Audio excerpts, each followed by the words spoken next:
진태가 생활하고 있는 이곳 마당은 후배가 창고로 이용하는 집 마당입니다.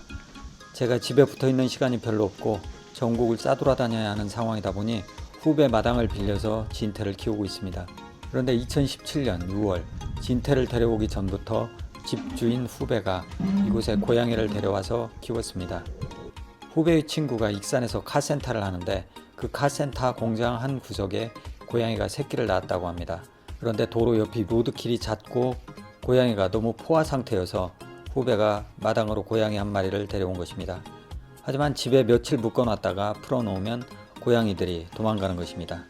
길고양이 습성 때문인 듯합니다. 하지만 고양이가 지 습성대로 살아야지 개처럼 계속 묶어 키울 수 없기 때문에 눈물을 머금고 그렇게 풀어줘야 했습니다. 하여간 그 와중에 고3과 고4 사이에 이틀간 마당에 있다가 지주 친구에게 입양된 고양이가 있습니다. 너무 짧은 시간 동안 머물러 있어서 호적에도 정수가 아닌 소수점으로 올라간 녀석입니다. 바로 고3.5입니다. 이 고3.5가 2017년 하반기에 지주댁 마당에 이틀간 있다가 지주 친구 딸내미에게 납치되어서 그 집에서 한동안 생활했습니다. 그런데 그 딸내미가 멀리 외지의 친척집에 가서 학교 생활을 해야 한다고 합니다. 하여 남의 집에 고양이를 데려갈 수 없어서 어쩔 수 없이 다시 이곳 지주댁 마당으로 고양이를 좌천시키게 되었습니다.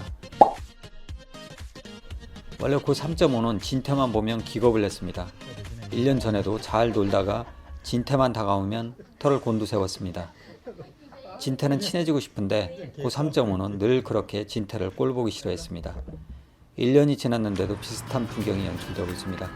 진태는 놀고 싶어 하는데 야옹이는 영 기분이 짜증입니다. 그런데 이런 상황이 계속되자 진태도 인내력의 한계를 느끼는 듯합니다. 진태는 이 집 누런 고양이와 왕고양이한테는 짬밥에 밀려서 자기 사료가 털리는 것을 보고도 외면해야 하는 신세입니다. 그래서 가오가 많이 상했었는데 자기보다 짬밥이 밀리는 고3.5에게도 괄시를 당해야 하니 진태도 짜증이 난 듯합니다. 참다 못한 진태가 드디어 봉기를 냈습니다.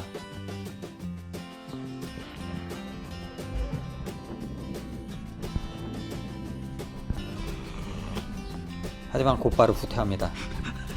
비록 1초였지만 고양이의 폭정에 당당히 맞서는 진태가 자랑스럽습니다. 굴러들어온 고양이의 폭정에 맞선 진태의 봉기가 실패로 돌아간 후 진태는 자기 사료통에 고3.5가 발 담그고 사료를 먹고 있을 때 옆에서 입맛만 다십니다. 저 멀리 바닥에 떨어진 사료 알갱이나 주워 먹고 있는 상황입니다.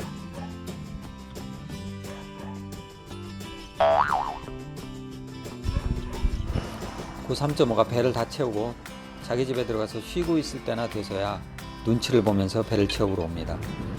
고3.5가 옆에 있을 때는 혹시 밥 먹다가 처맞을까봐 조심조심 눈칫밥을 먹습니다. 진태는 다른 쪽에도 자기 밥이 있는데 이렇게 일부러 처맞을 수도 있는 위험한 스릴을 즐기고 있습니다. 모험심을 키우고 있는 듯합니다. 진태는 야옹이가 좋아서 친해지고 싶은데 야옹이가 언제 마음을 열지 알 수 없습니다.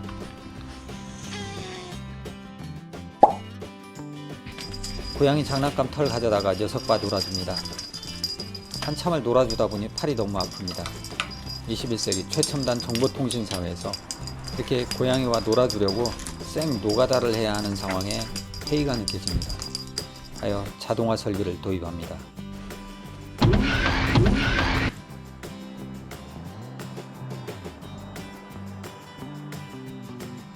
개털은 별로 관심이 안 가는가 봅니다. 하여간 동거 5일째인데 고3.5의 신경질이 차츰 줄어들고 있어 그나마 다행입니다. 날이 추워서 얼음이 깡깡 얼었습니다. 겨울 코트로 무장한 진태는 썰매 놀이에 분주합니다.